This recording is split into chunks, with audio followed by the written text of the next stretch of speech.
Hello guys, welcome back to my channel. आज थिला नानी और भाई एनिवर्सरी, तो आम बाहरी एनिवर्सरी स्पेशल जगन्नाथ पाखक पूरी जावाई। तो कालियार डोरी न लगे जमी जाइबनी, प्लानिंग तो बहुत थर है कि पूरी जावा किंतु जापारूनु।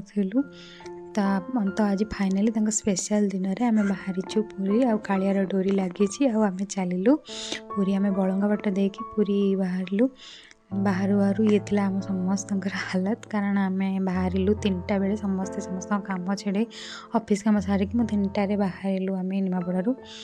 देन आम गलु श्री सेतु बाट देखी, कारण मु आगुरी के श्री सेतु देख नी, तो भाई की कहली, तो भाई श्री सेतु बाट देखी गले।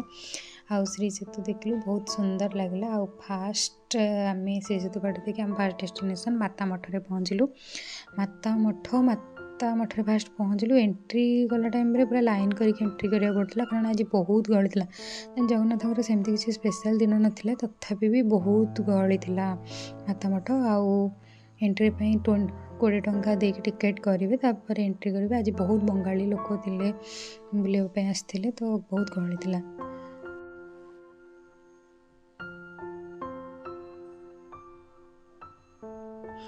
डुडुलु आमर पूरा हेलिकप्टर जिंगल बेल कहीं बहुत खुशी रे खेलुचे, ताकू ये जिनस गुड़ा बहुत मजा लगे। आ मेला को गले ये सब ही खेले।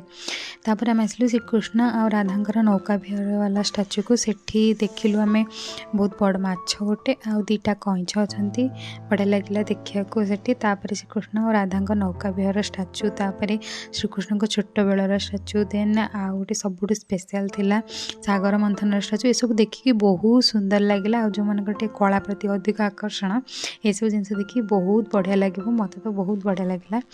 आउ ये बुलिया गले भी किसी पैसा लॉस नहीं, बहुत बढ़िया लगे। आईला जगन्नाथंकर 10 अवतार दृश्य बहुत बढ़िया लगे। आउ गहली जो मुझे वीडियो भलसे क्लिप नहीं पारे, किंतु बहुत बढ़िया लगे बुलिया को। जो मैंने कला प्रति टी आकर्षण, बहुत सुंदर लगे जगटा। देन आसिलु ये देखिलु, बहुत भल लगे जिनसा देखिकी। गौशाला पूर्वर जमी पूर्व काल समस्ते आश्रम गोमाता का सेवा करते पाठ पढ़ुते, से जिनसा बहुत बढ़िया लगे। आउ ये थिला किछिटा फोटो आम जो क्लिक करूँ सब माता मठरे। आउ ये फोटो उठाई गोटे आई लव गौर विहार एमती से फोटोग्राफ। यहाँ हूँ सबुठ बड़ श्री चैतन्य स्टाच्यू ये अच्छी। देन यहाँ सूर्यदेव स्टाच्यू। देन ये श्रीकृष्ण गाई चरिया गला सांग मान सहित जो खटी करते से मतलब जोटा भल लगे मुझे सब बढ़िया से क्लिक कर आनी। देन आसला बेलू बरकोड़ी गछ देखिकी नानी कानर बरकोड़ी तोलिकी आनिले, किंतु कषा लगिला। देन आम सेकेंड डेस्टिनेशन को आसिलु, जोटा था ओमकारेश्वर मंदिर। से माता मठर अल्प आगू आसिले ओमकारेश्वर मंदिर पड़ो। आउ ए मंदिर को मुझे आगुरी आसनी फर्स्ट टाइम, तो बहुत बढ़िया लगिला। एंट्री करू करू भाइब तो बहुत बढ़िया था। तापर देखिलु ये चढ़ई अच्छा किचमिच भल लगिला साउंड गुड़ाक। देन ये माने देखिले कौन कौन अच्छी किणाकिणी करने आसिले। तापर सबुठ बढ़िया जिनस ये गोटे थिला, जोटा कि रथ चक गड़ेब। जो मैंने रथ चक भिड़ी पार न रथ यात्रा ये आसिकी रथ चक गड़ेबे। हाँ, ये आम समस्ते रथ को समस्ते मिसिक करते, मुझे एका गली कली, भल लगे। तापर यहाँ था ओमकारेश्वर मंदिर मेन गेट एंट्री, जोटि कि 108 लिंग अच्छा। तो यहाँ था भीतर तो आज बहुत गहली, बेसी भलसे बुली है, कि जगटा बहुत बढ़िया लगे। फ्री रे केबे हेले जिबे बढ़िया लगे। यहाँ था भीतर एमती दृश्य। देन गहली भितर मुझे देखा आनी। देन ये तापर आम किछिटा फोटो क्लिक कलु। देन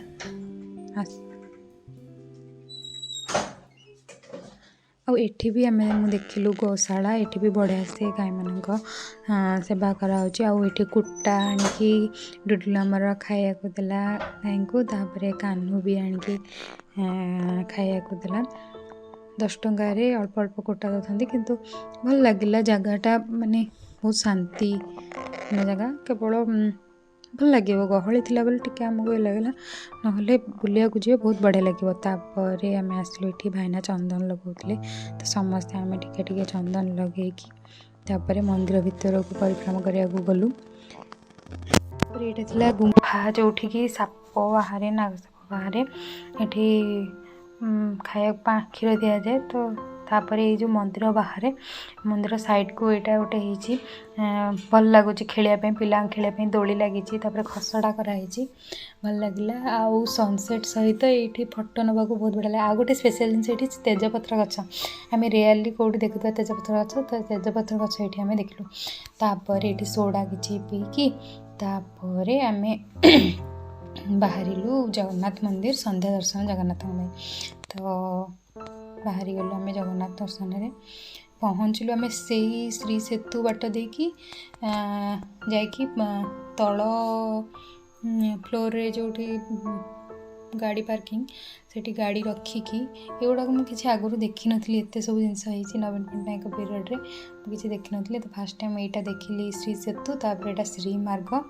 बढ़िया होती सब ये गवर्नमेंट फ्री व्यवस्था अच्छी आपड़ ये पहुँची गला पार्किंग करके श्री मार्ग रु चलुची ये जो इलेक्ट्रिक व्हीकल गुड़ाक चलुची से पूरा फ्री रे 6 सीटर वाला ना 8 सीटर वाला है से गाड़ी फ्री पूरा गवर्नमेंट फ्री व्यवस्था अच्छी बसवे जी जगन्नाथ मंदिर पर्यंत नहीं पूर्व द्वार नहीं छाड़े आ बहुत बढ़िया लगे बढ़िया परिष्कार नीट एंड क्लीन भी एगुड़ाक अच्छी तो आम फाइनाली गाड़ी आसिक पहुँचला गाड़ी आसूची जाऊँगी गाड़ी आसर 2-3 मिनट पर आ गोटे गाड़ी आसमती ही गाड़ी आसु जाऊँगी फाइनाली अल्प टाइम वेट कलापर आम गोटे गाड़ी आसिक पहुँचला तो आम बसिलु बाहरलु मंदिर अभिमुखे एत थर जगन्नाथ मंदिर जाइए कि एथरक सबुठ बेस्ट जगन्नाथ दर्शन था संध्या दर्शन बहुत सुंदर जगन्नाथ बहुत बढ़िया लगे आ बहुत थकी जाइलु 2 घंटा काल ठाकुर मंदिर में बुली बुली बहुत बढ़िया लगे बहुत नुआ नुआ जिनस भी देखिलु